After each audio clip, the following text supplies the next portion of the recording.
We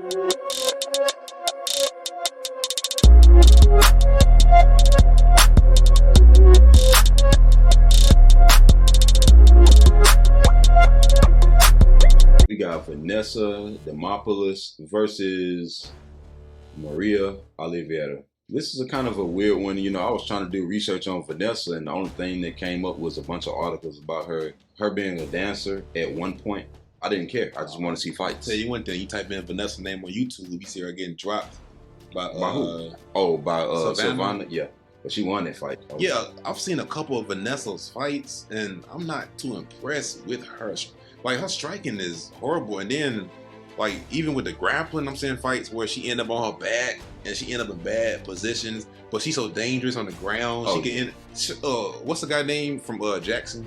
She fights kind of like him. Joshua Wing. Yeah, because, like, you know how he end up, sometimes he can end up in bad positions, but some kind of way he can get the W. Yeah. But that only works at a certain level. Because Vanessa, I don't think she can submit people in the top 5 or top 10. But I think she can beat people outside the top 10. But I'm going to tell you one thing about Vanessa, though.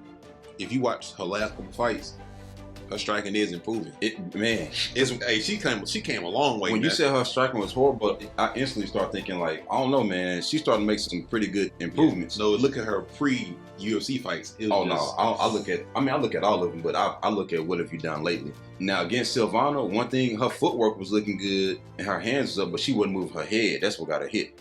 And she does this thing where she blitzes her opponent and her pants be completely down. That's what I just said. Kevin Natividad, like, he does that. No, but you know another thing about her too, man. She got a good right hand on her. I'm not saying she's a knockout artist, but if she landed, she might hurt something.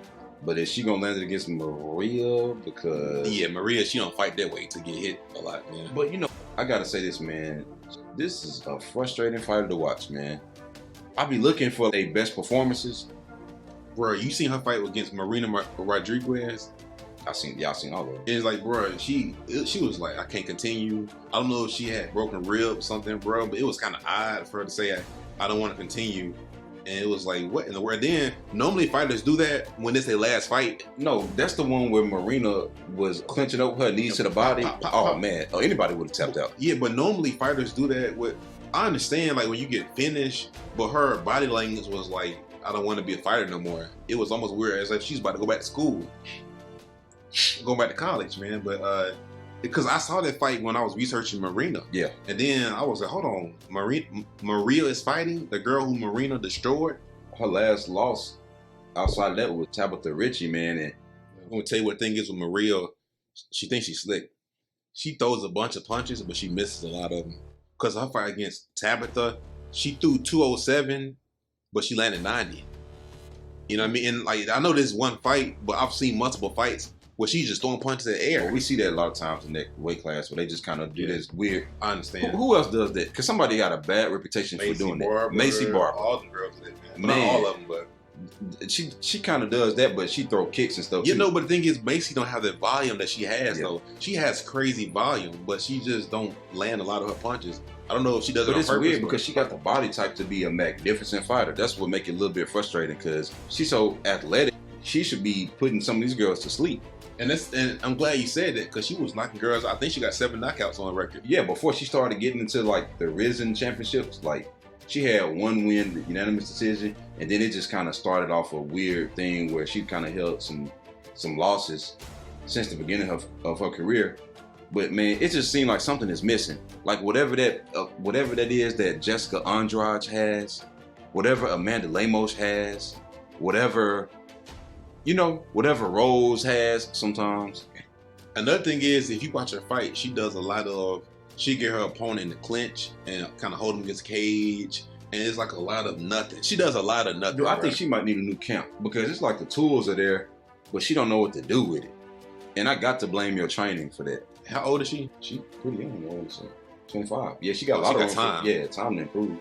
Spider girl. That's I said it. I said, "Oh, dude has spider senses." Yeah, but dude, she got a lot of tools, man. It's just they not being put together the right way, and honestly, in the UFC, you'll mess around and lose by 5, man, and be cut. Yeah. So I mean, well, she's in the women's division, so she might got a little bit more grace because she might can lose 3 in a row and probably still get the opportunity.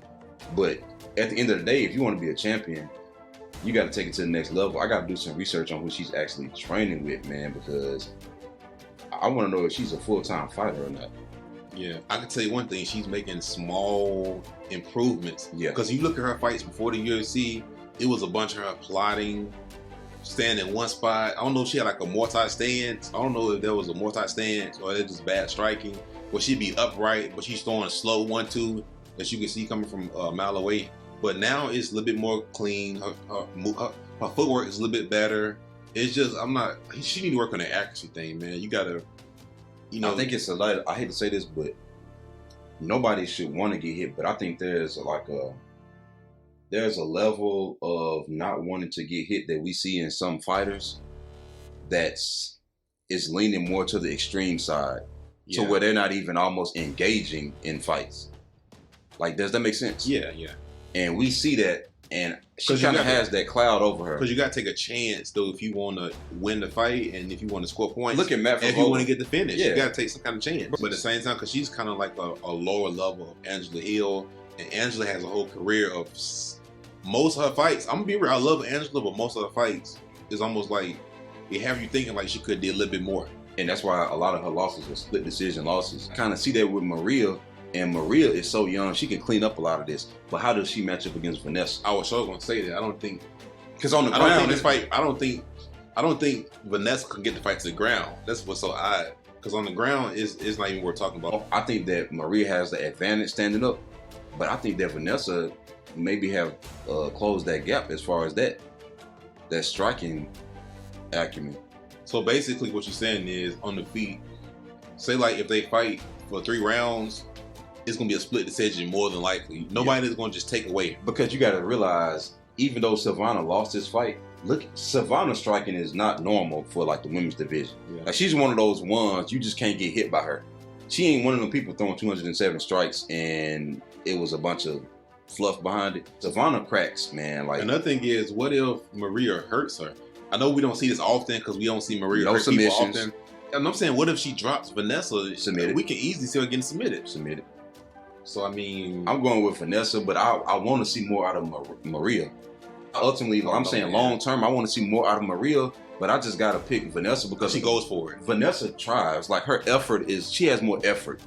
And I got to pick you. I got to pick the person with effort because I don't care how athletic you are or what gifts you could have. Even if I got to take the less athletic person, I got to go with Vanessa, man.